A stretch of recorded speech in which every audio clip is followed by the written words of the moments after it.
Assalamualaikum warahmatullahi taala wabarakatuh. Alhamdulillahilladzi hadana lihadza wa ma kunna linahtadiya laula an hadanallah. Asyhadu an la ilaha illallah wahdahu la syarika lah wa asyhadu anna Muhammadan abduhu wa rasuluh. Faqad qala Allah Ta'ala fi kitabil karim ba'da a'udzu billahi minasy syaithanir rajim. Qul innal mauta alladzi tafirruna minhu fa innahu mulaqikum thumma turadduna ila 'alimil ghaibi wasyahadah fayunabbi'ukum bima kuntum ta'malun. Bapak-bapak, ibu-ibu, jemaah solat zuhur yang sama-sama mencari ridha Allah Subhanahu wa taala.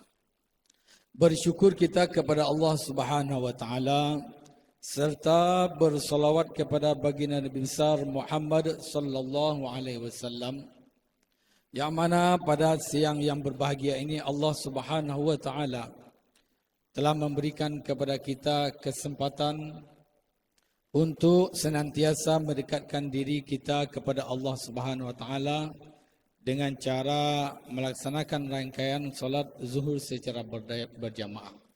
Mudah-mudahan amal ibadah yang akan dan yang telah kita laksanakan diterima oleh Allah Subhanahu wa taala sehingga menjadi bekal kita di akhirat nanti. Amin Allahumma amin. Bapak Ibu jemaah solat zuhur yang dimuliakan oleh Allah Subhanahu wa taala. Baiklah, tema kultum kita pada siang hari ini adalah kematian adalah hak. Dalam istilah Arab dikatakan innal mauta haqqun. Sesungguhnya kematian adalah benar adanya, hak adanya. Bahkan dikatakan kematian akan datang kepada setiap yang bernyawa melebihi pastinya terbitnya matahari dari timur setiap pagi. Begitulah adanya kaum muslimin. Resiko yang seseorang atau sesuatu yang diberi oleh Allah nyawa adalah kematian. Itu resikonya. Maka kita sebagai manusia yang telah diberi oleh Allah Subhanahu wa taala nyawa kepada kita, maka pasti dan pasti resiko tersebut akan kita dapati. Nah, permasalahannya bukan kita lari daripada kematian itu sendiri, tidak. Tetapi kita mempersiapkan apa yang akan kita bawa setelah kematian ini. Dalam Al-Quran dikatakan, Kul innal mautal ladzi tafirruna min. Katakan olehmu, hai Muhammad, sesungguhnya kematian yang kalian lari daripadanya.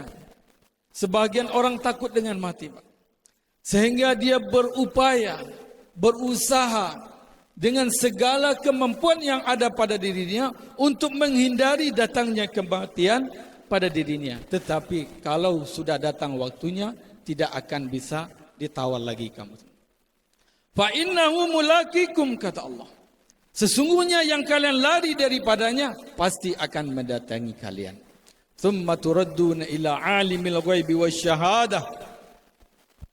Setelah itu kita akan dikembalikan kepada zat yang maha mengetahui, alimil ghaib, hal yang ghaib, wasyahadah, perkara yang nyata.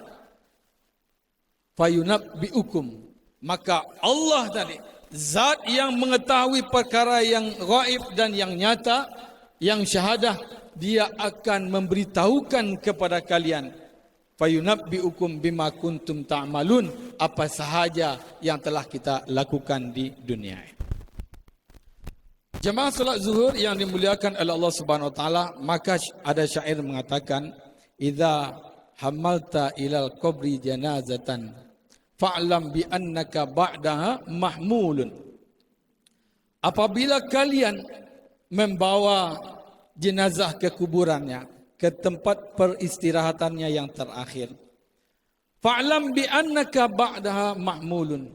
Maka kamu yakinlah bahwasanya setelah kamu membawa jenazah ke kuburan itu, suatu saat nanti, suatu hari nanti, suatu ketika nanti, annaka mahmulun, kamu juga akan dibawa ke tempat yang sama. Maka Sayyidina Umar mengatakan, kafa bil mauti mau'izah. Cukuplah dengan satu orang yang meninggal, dengan kematian yang ada pada di depan kita, cukuplah itu sebenarnya menjadi mau'izah, menjadi peringatan bagi kita, ataupun menjadi nasihat bagi kita, sehingga kita lebih giat lagi untuk mempersiapkan diri kita untuk menemui yang namanya kematian tersebut. Yatba'ul maita salat, mengikuti orang yang meninggal itu ada 3 perkara, yaitu maluhu wa ahluhu, hartanya dan juga keluarganya, wa amaluhu, dan amalnya. Kemudian ketika pulang dari pengantaran dia tersebut, maka yang 2 pulang, farji'u tsani wa yabqa wahid. Maka yang 2 perkara akan pulang meninggalkannya, dan yang tertinggal menemaninya hanya 1 saja. Apa yang pulang? Hartanya akan pulang. Kemudian keluarganya juga yang mengantarnya akan pulang. Yang tinggal hanya amal perbuatannya sahaja. Jamaah salat zuhur yang dimuliakan oleh Allah Subhanahu wa taala. Maka orang yang bijak adalah orang yang mana di dunia ini dia menahan hawa nafsunya dan juga dia mempersiapkan bekal untuk kehidupan setelah matinya. Itulah orang yang bijak, kata Nabi. Orang yang di dunia dia tidak mengumbar keinginan-keinginan dia. Apa sahaja yang dia inginkan maka dia akan tunaikan, dia usaha untuk menunaikan keinginan tersebut. Tidak, kaum muslimin. Tetapi orang yang bijak adalah orang yang di dunia ini bisa menahan hawa nafsunya demi untuk mempersiapkan perkara atau amal ibadah setelah kematiannya. Mungkin contohnya siang hari ini, orang-orang yang merasakan telah capek bekerja, sudah penat letih di kantornya, maka dia ingin istirahat sebentar atau dia tidur sebentar pada siang hari. Tetapi orang yang bijak, maka dia akan meninggalkan keinginan-keinginan hawa nafsunya untuk istirahat tersebut, tapi dia datang ke masjid, datang untuk panggilan Allah Subhanahu wa taala, menunaikan perintah Allah solat zuhur secara berjamaah demi bekal dia nanti setelah akhirat atau adalah setelah kehidupannya di dunia ini. Bapak Ibu yang dimuliakan oleh Allah Subhanahu wa taala, beruntung dan sangat beruntunglah orang yang mana ketika Allah memanggil dia, dia mendapati amalnya sangat banyak dan mengalahi daripada amal keburukannya. Tapi sebaliknya, rugi dan sangat-sangat merugilah orang yang ketika telah dipanggil oleh Allah Subhanahu wa taala, dia mendapati bahwasanya amal keburukannya mengalahi daripada amal kebaikannya. Mudah-mudahan Allah Subhanahu wa taala senantiasa memberikan keberuntungan itu kepada kita, yaitu mendapatkan catatan amal kita lebih baik amal baiknya, lebih banyak amal baiknya daripada yang buruknya. Amin, amin, Allahumma ya amin. Kaum muslimin, itulah yaitu adalah kutub singkat kita pada siang hari ini. Mudah-mudahan ada manfaatnya bagi kita sehingga kita bisa mengamal dan menyampaikan. Subhanallah bihamdi, subhanakallahumma wa bihamdika, asyhadu an la ilaha illa anta astaghfiruka wa atubu ilaik. Assalamualaikum warahmatullahi taala wabarakatuh.